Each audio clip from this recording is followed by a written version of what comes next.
There are moments in every person's life when they face intense adversity. They're crucibles that forge who they become as individuals and as leaders. Now more than ever, we need leaders who are called to a higher standard, focused on leaving it better than they found it, and paying it forward to the next generations. Now, let's join Fire Chief Randy Brugman as he speaks with leaders from all walks of life, as he explores and learns from their personal journeys and the crucibles that have forged them into better leaders and better people. Well, welcome back to another episode of the Leadership Crucible podcast. Today it's my pleasure to have Chief Mary Cameli, who is the Fire Chief for Mesa, Arizona Fire and Medical, which is an internationally accredited agency. She joined the department in 1983 and has risen through all of the ranks, including 11 years as Assistant Chief, prior to being selected as Fire Chief in 2016. She is past president of the Arizona Fire Chiefs Association and currently serves as a section chair as the Metro representative for the Arizona Fire Chiefs Association and vice chair of the International Fire Service Training Association Board.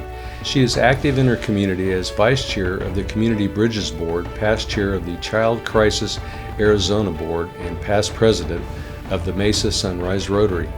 Chief Cameli holds a master's degree in organizational management from the University of Phoenix and a bachelor's degree in elementary and physical education from Southern Utah University. She received her credential as a chief officer in 2018 and a certified public manager's certification from Arizona State University in 2011. So Chief Cameli, it's an honor to have you on the show today, and welcome to the Leadership Crucible. Thank you, Chief Brugman. I'm excited to be here. Thank you for having me. Oh, thanks. You know, I know, Chief, you started as a firefighter, and now you're the fire chief running a $100 million organization. So could you just share a little bit about that journey? Sure. Back in 1983 when I got hired, if someone told me that I'd eventually be fire chief of this organization, I wouldn't have believed them. I was one of two women hired back in 1983. And having women on the workforce, I think, was new to everybody on the job, even folks in the community.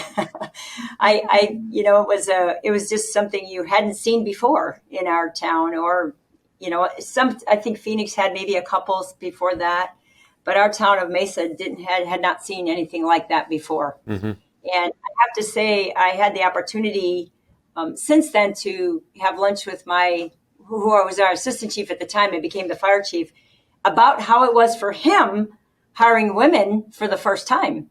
He said that he received phone calls and he received letters about not to hire women. They didn't want their boyfriends or their husbands working with females on a 24-hour job. And the same with the city manager at the time. The city manager also received those same phone calls. So I did have the opportunity to thank them for making a tough decision, even in the midst of adversity, right? And they stuck with it. I said, if they hadn't have stuck with that, I wouldn't be here today. So I was very fortunate. I had a chance to talk to the leaders at the time to thank them for what they did. So 39 years later, here I am. But if it wasn't for what they did, I absolutely wouldn't be here today. So that's the first thing I want to say that I learned on this journey. Next was something that was obvious was every step of the way, every rank that I held, from firefighter to engineer to captain, battalion chief, every one of those had to be watched because they've never had a woman do it before. Yeah. So can a woman drive the truck? Can a woman be a company officer? So, but I always made sure that I just did my job. Yeah. I wanted to do the best I could. I love the work. I made it a point to get to know the families when they came by. I wanted to get to know my fellow firefighter spouses, their girlfriends, their kids. I thought that's part of the journey too. We're a family, and I want them to know that I'm here to do the job, and for no other reason. So I think staying focused on why you're here, and then it's really through the walk of what you're doing and not just the talk of what you're doing. I think that helped me through my career.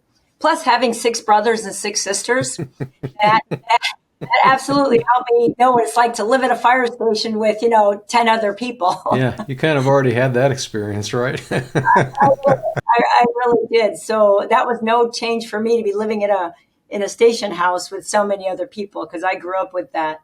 But every step of the way, every rank that I held, I truly learned, and I made sure that I watched others and watched what they did and tried to pick the things that I thought were very important as leaders and put that in my box. So as I started growing into leader, I take these qualities that I think were important and that resonated well and tried to emulate those things. Yeah, no, that's really good advice. I had a captain that told me this exact same thing when I was a rookie firefighter. He said, watch around you and watch the people who do the right things and watch the people that do the wrong things, and learn from both.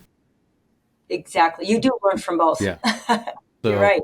And I had the same experience, not as you, but on the other side of the equation as a young firefighter, because I was on a year when our first females were hired.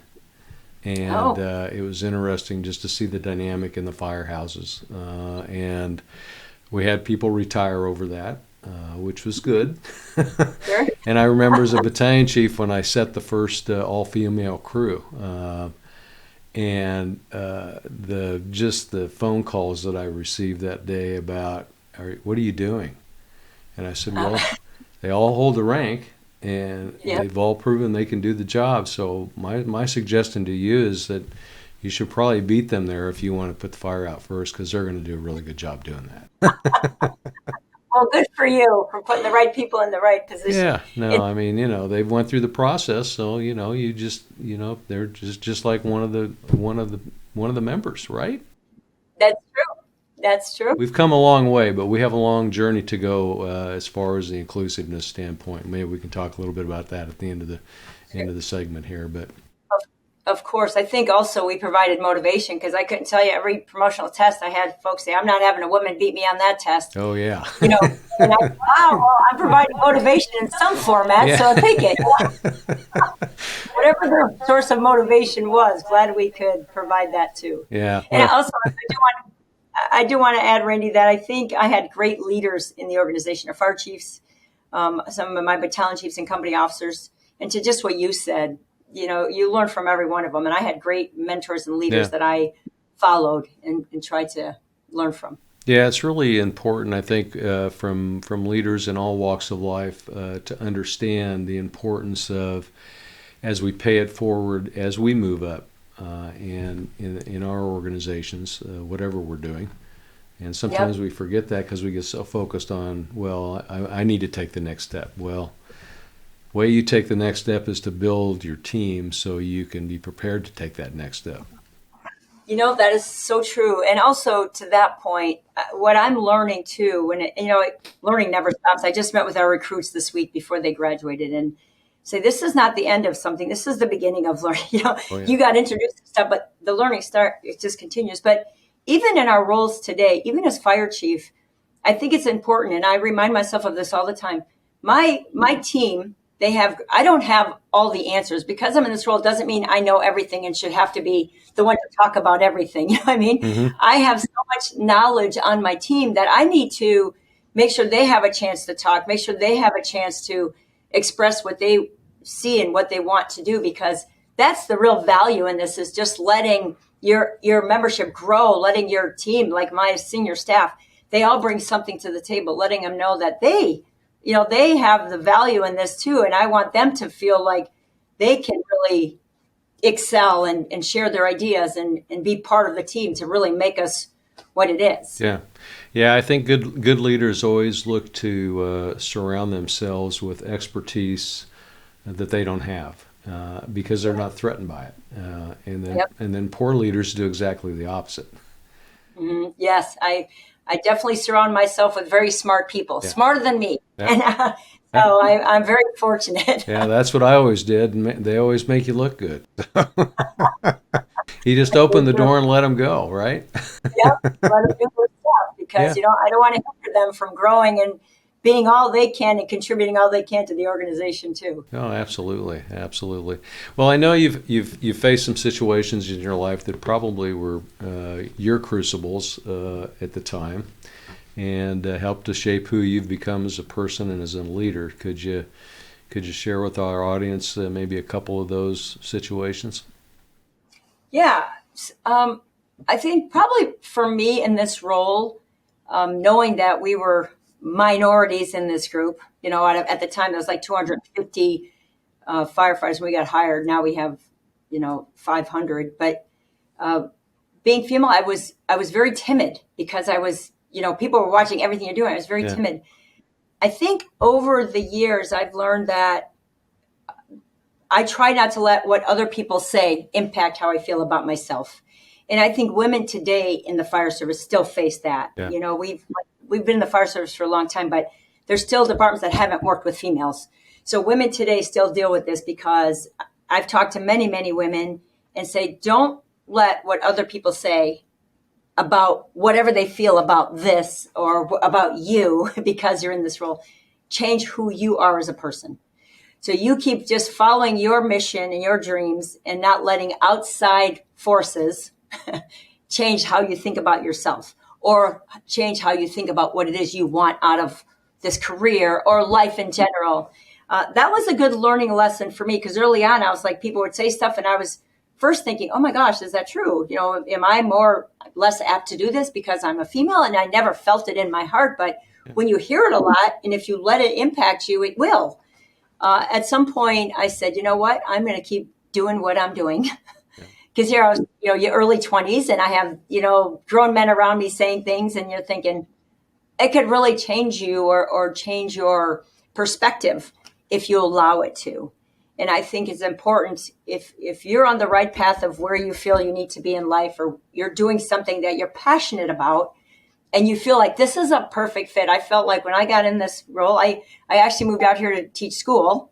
And when I ended up in the fire service, I never looked back for a minute to say I should have done that. I just loved every minute of it. And I think when you follow your heart, like if you, this is something that I feel fulfilled. I feel like I'm giving back. Anything around you, don't let this outside, people's outside opinions change what you want to do for yourself, for the department. So no matter what rank I held, I kept thinking that just this is what you want. You're doing your job. You're doing the very best you can. I knew I had to give my very best every day, because I was being watched every day. And I think I was getting paid to give my very best every day. I mean, that's what we expect of people. When you come to work, you want to give your very best every day. So I made sure that I did that, but I always tried to build relationships as I did it. Anybody I was working with, I tried to continue building relationships because when you look at life in general, relationships is probably one of the most important things we have, right? Yeah. In our careers, after our careers. So I think for myself, not letting self-doubt based on other people's opinions and perspectives change who you are. And for me, for my first several years, that's probably what I was dealing with internally, like keep doing what you're doing. Yeah. These things that's their opinion and just that, Yeah, that's true. And I think that I think a lot of us have faced those situations in our career moves, right? Yep. And I think that's great advice is just to keep focused on doing the right things every day, being positive, creating those relationships. Relationships really is the foundational element, I think, to great leader success. Yeah, I think so. And yeah, for sure. And attitude, you can take yourself down a rabbit hole with, you think what you think about, right? You're in control of what you think about. And if you focused on the negative or you focused on those kind of comments, it takes you down one hole. If you go, you know what, I'm going to stay on this path, it keeps you down another. It keeps your attitude looking in the right direction and really helps perspective. Well, I know in the firehouse we often joke, as I know, especially as we moved up in the organization, around the coffee table discussions. And as you go out and visit and have firehouse talks, you often hear that negativity come out. And I'm sure that's true in every profession, around the water cooler, around the cubicles, wherever people gather, you probably have that same experience. Yes. And, what I've always shared with our young people coming in and wanting to really look at their careers, don't get sucked into that because it's really easy to get negative, right? Yes. And if you focus on the negative, then you're not going to be doing the right things for yourself. That is absolutely true. In fact, that's funny you say that because when I spoke to the recruits on Monday, I added a slide a few years back in my I add slides as I see something else that needs to be addressed. My presentation gets a little longer each time because I go, oh yeah, they should know about this too. But one of them is gossip, and how I don't like gossip. I don't partake in gossip. I don't think gossip is healthy. And bottom line is, when you really get down to it, when you hear a lot of gossip, and you get down to the true story, there's probably one phrase in that whole thing that was accurate. Yeah. That's someone came to work. I mean, whatever the phrase ends up being, when you really get down to the bottom of gossip, the truth is somewhere deep, deep within the story. Yeah. And the truth is nothing like the story. So I did bring that up to the recruits as well. Now they're firefighters as of Friday, but I'm like, that's a waste of time to gossip. And if it's not anything you own, if you're going to say something, you have to own your words. Yeah. You have to stand back and say, yes, I said that. And whether it was accurate or not, and if you repeat something that's not true, you have to own that because you shared that too. You know, so I think gossip for an organization is destructive. It's not healthy. And is it kind? Is there something you're sharing? Is it kind? Is it worthwhile? And is it true? If you can't answer those three things, is it something you should be talking about? Yeah. No, very good points. And I think organizationally, from a leader's perspective, I mean, the negative gossip that goes on in any organization is such a time sucker, right? It just deflates, what's going on in the organization. You spend so much time trying to overcome, the not only the negativity, but the false narrative. Right. And you spend hours, trying to diffuse that when it's not true in the first place. It's just amazing how much time and effort that organizations and leaders have to spend on addressing things like that. Right. In fact, when issues come up and someone says, this happened, I said, okay, before I think anything about this, I want to get the other side of the story. Mm-hmm. And 95% of the time, the views are completely different perspectives. Yeah. Someone looks at it this way and someone looks at it this way. And somewhere in the middle is the truth. But I always try not to react when I hear the first version because there's always another version. Yeah. There's always someone. Then you get to talk to the other side of the story and see, okay, what happened here? And then you get their perspective. You go, okay, now this is making more sense. So never jump. That's another valuable lesson is, I don't jump to conclusions in my head about when I hear something until I get the rest of the story. Yeah, that's good advice to do that. We as leaders can go down a rabbit hole sometimes if we just chase that first piece of information. So always better to step back and do a 360 evaluation on what you're hearing.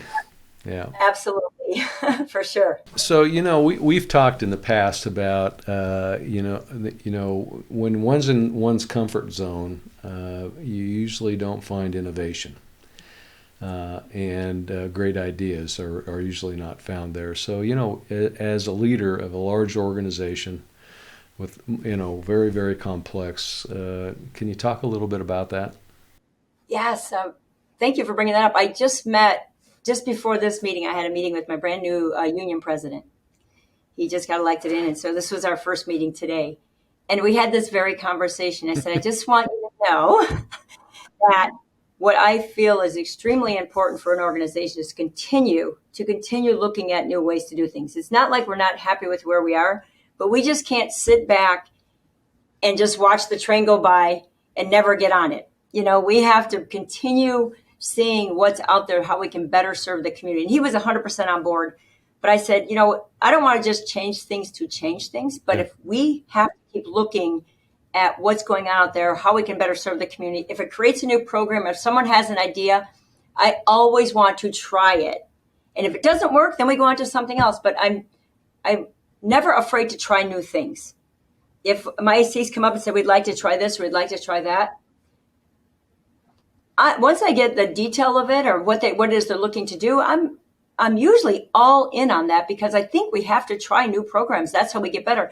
That's how we have the programs we have today. We're doing things today we didn't do 10 years ago because it just expands and then it's synergy. Once you start one program, then the folks that are doing it go, you know what, we can do this now. Now that we're doing this, we can do this. It just really helps to expand. And then just the synergy of these ideas that come forward really make the program what it is today. And a perfect example is our social services. Yeah. 10 years ago, if you would have said we're in the social service world, it's like, but I look at it now and I'm thinking, how did we do it without this? These folks, we have folks going out in the field.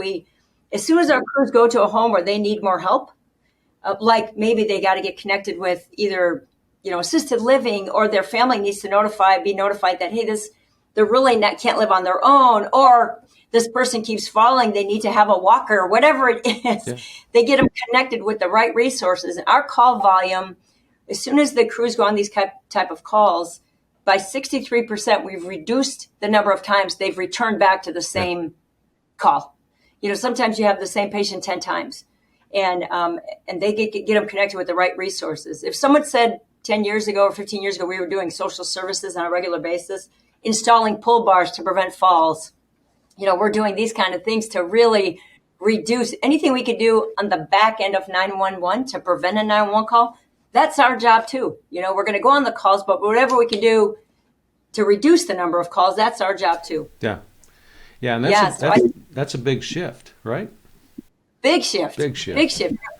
We used to go in the schools and educate, but now we're really going in the homes and doing things to help. We literally put in 60 some pull bars a few weeks back in an elderly community where we saw the number of fall calls was a significant amount. So we said, our team went out there, have folks sign up for it. The next Saturday, they go out there and install all these pull bars. It's kind of like putting up a full pull fence. You can't get exact numbers of how many lives you've saved by having a pull fence, but if the calls are reducing of falls in those areas, something's making a difference. Yeah, I think it's just a different way to kind of look at what our role is in the community. And for most of my career, it was really focused on we just respond to emergencies. Yeah. And now it's really shifting to a risk reduction strategy where we're looking at the community and saying, how can we reduce the risk so we don't ever have to respond? Yeah, that's right. There you go. And that's true. And what I said at the graduation the other night, and I truly believe this, is our whole mission is to serve. And that's what the fire service is here to do, is to serve. Whether, people want to live where they feel safe.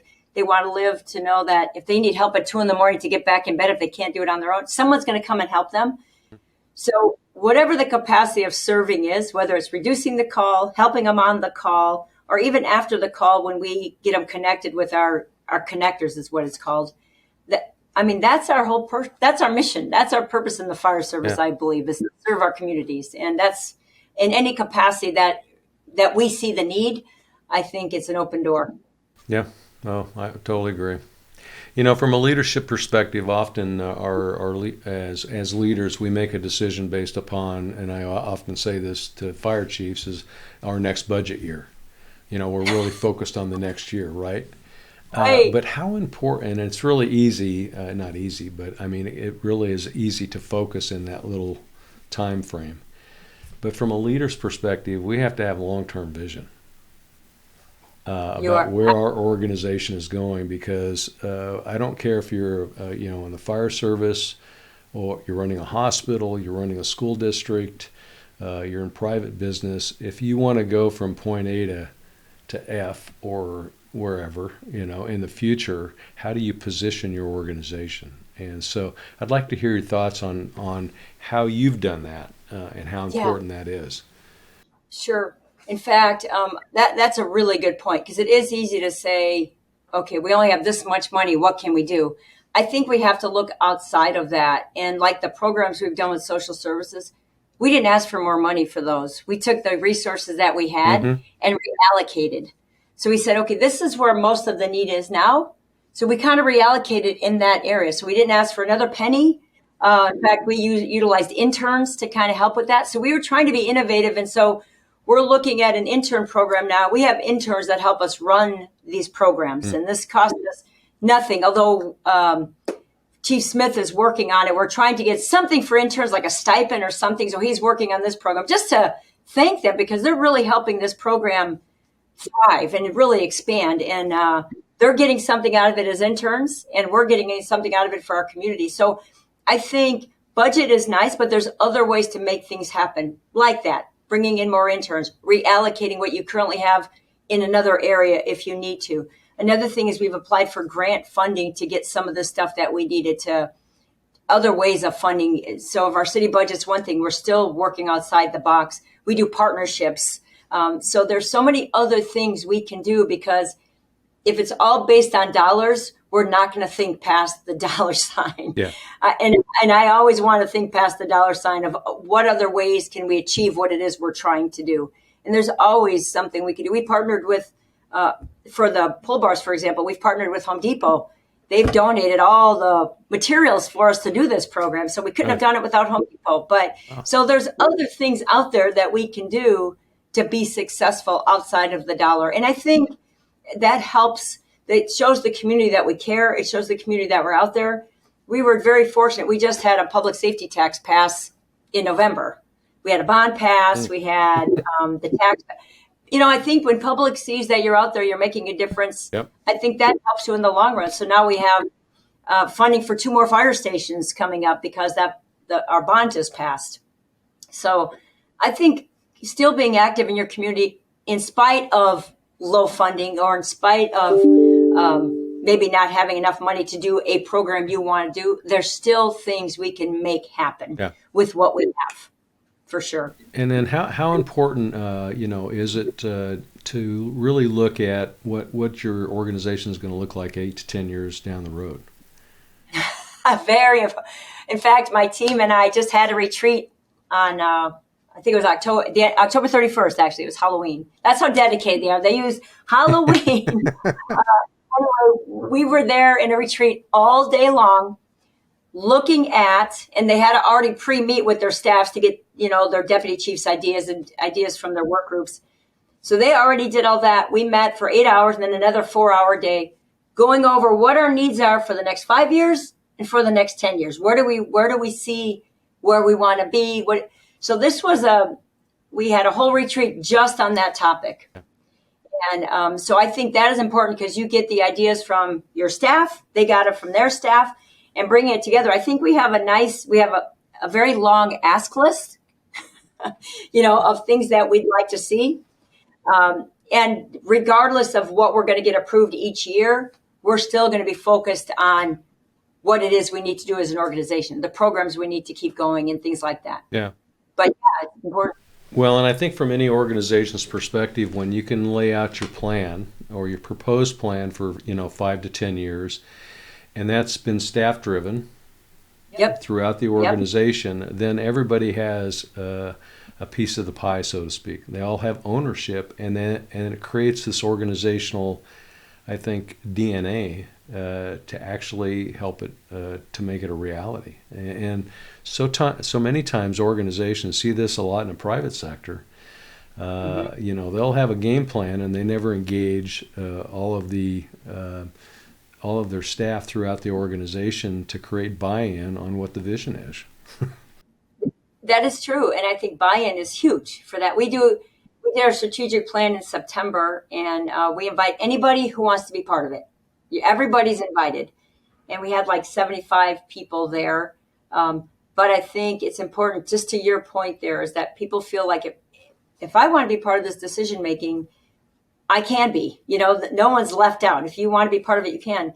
And then what we did with the retreat, we passed it on to our shift commanders, getting their input. We just presented it to the battalion chiefs yesterday and our BSOs, all of them, to see if they have input. And then today we presented all to our labor team.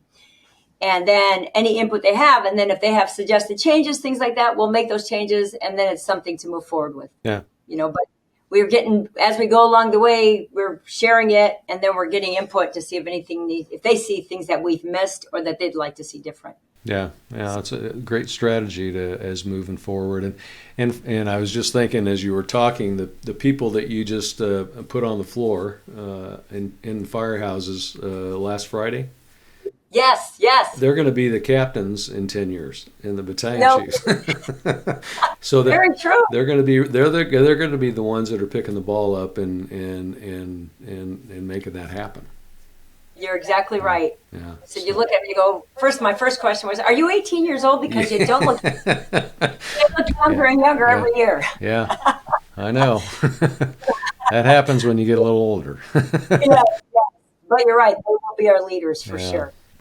No Well, doubt. the last couple of years kind of been challenging as you went through that whole COVID issue. That was a crisis that I don't think we foresaw coming, but created significant challenges, but I think also created some opportunities coming doubt. out of that. So could you share a little bit about, that experience? Of course. I'm going to go back to relationships. I mentioned how important that is. We've had a really good working relationship with our county, with our state, with our Mesa Public Schools for years. For years, we've had great working relationships. And that proved to be very, very helpful during COVID. We all came together seamlessly because we've worked together for so long and then that's when we started doing pods for the county. We've helped with pods with the state. We ran our own pods here in our city. With our partnership with Mesa Public Schools, we opened pods. We were giving vaccinations at the schools so we could reach all the different neighborhoods. Just because of our working relationship, we've been giving immunizations to Mesa Public Schools kids for 25 years, I think. So all those doors were wide open in working together and helping the community. And the community was very receptive. They wanted the help and they were very thankful, I should say, and appreciative that we all came together in our department. I was so proud of the men and women on this department because they came together to run these pods. It was every single Thursday and Friday for months and months, opened up pods where thousands of people came through actually, and just worked together to help the community and be there. I think being out in the community, people felt safe knowing their fire department's here, the fire department's helping. And in the schools, when we ran pods in the schools during the school week, when school was out of session, of course, because of COVID, but we used their gymnasium so we can get different parts of our own city because there's schools, throughout the city. So we did it in different schools so we could reach the different populations. I was so proud of our men and women for all the work that they did to make this happen for our community. So yes, the good that came out of that is we truly working together with our county, with our state, with our schools, and just being open to the community. We did COVID testing, COVID shots, everything you can imagine during that time. So our members were relevant as we possibly could have been in helping during this crisis, during the pandemic, I should say. Well, congratulations on a job well done, because I know that members in the fire and emergency services throughout this country and actually throughout the world were on the front lines of this issue, along with our doctors and nurses and healthcare professionals. And such a challenging time, but it just shows the resiliency that I think that these folks have, and willingness to just adapt and overcome. Right. And that's it. We did. And we can say we lived through this and we've been there, done that now. If it ever happens again in our lifetime, I hope not. But if it does, I think that we can all say, we did it. We did it working together. We did it. We had focused on what it was we needed to do. In the beginning, it was, don't get me wrong. We were working through things, supplies and disinfectants and gloves and masks and all that stuff. But once we got everybody lined up in the right place, we had our EFC opened up, just a soft open for that whole time. So we had people that was one, every time people had questions or concerns, we had a place to send them. So I think we learned a lot and we grew a lot during that pandemic. And I think we're better for having gone through that. Yeah, I would agree. As a leader, how important is it that you fail forward, if you will, and learn from your mistakes? I know I've seen a lot of leaders that have not done that. But I think it's an important trait for great leaders. I agree 100%. If you look at your mistakes as investments, you get better and better. I think failing forward as we do things, and if it didn't work, that's probably the best lesson we could have learned of how to do it better next time. I'm not afraid of making mistakes. I never fault my members when they make a mistake. We're human. We learn from them and we move on. So failing going forward, I think I've probably learned more from my failures. Okay, this is a lesson than you have from some of your successes. So I'm never afraid to fail. We try and be very careful in terms of our training and things like that, because some failures are costly. So we're hyper vigilant about safety and things like that. But when it comes to trying new programs and trying something, if it didn't work, that's okay. We're okay with that. Let's make it better next time. Yeah. I remember when we were launching our nurse practitioner program in Anaheim that we actually stole from you guys. And of course there was a lot of consternation, in the organization around the program, and that's exactly what I told everybody. I said, well, let's just try it and see how it works out. Because if it doesn't, it's not like we have anything. We don't lose anything, but we'll know, and we won't know unless we try. Right, that is exactly true. Yeah. It's coming of our program that we had. Now they're looking to put a nurse practitioner at the jail, which is perfect because our jail, we have about over 500 calls a year there. They're looking to put a nurse practitioner there, which kind of grew from our one. So things happen. One program might lead to another. Yeah. So this is a benefit for everybody. It's benefit for the jail, benefit for our crews that respond there. So it's a good thing. Yeah. It's and in fact, we did that in Anaheim. We actually had our police department call us and say, could we access your nurse practitioner to come over when we bring prisoners in? Because oftentimes that's the way that they don't, they'll say, I don't feel well, I have to go to the hospital. And the practitioner could clear them and say, you're fine. Yeah, and that's very expensive for the police department to assign one or two officers to somebody that sits in an emergency room for 7 hours. Yep. And takes them off the street from doing their job. Right. So it's a win-win. Yeah. So it is, for sure. So final question for you today. What takeaways would you like to leave with our audience that may be able to help them become a better leader and a better person? Okay. I don't have, all the answers to everything, that's for sure. And I learn a lot from others around me, and I continue thinking that's a value. But I think something that we can't ever lose sight of is how important it is to show kindness and compassion. We get busy in our world, and we get so focused on, detailed things and what we have to get done in our jobs. But taking time for one another, taking time for, even when your firefighters come in the door, we can't ever be too busy for that kind of stuff, because those things matter. Moments matter when you interact with other people and just show kindness. I think sometimes we overlook that and the importance of it. But just taking time for your members in your department, or even in the community, in our roles, all of that adds up.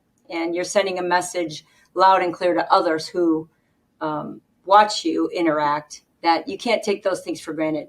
That's all that is very, very important. And if it doesn't start from the top, how do you expect others to do the same?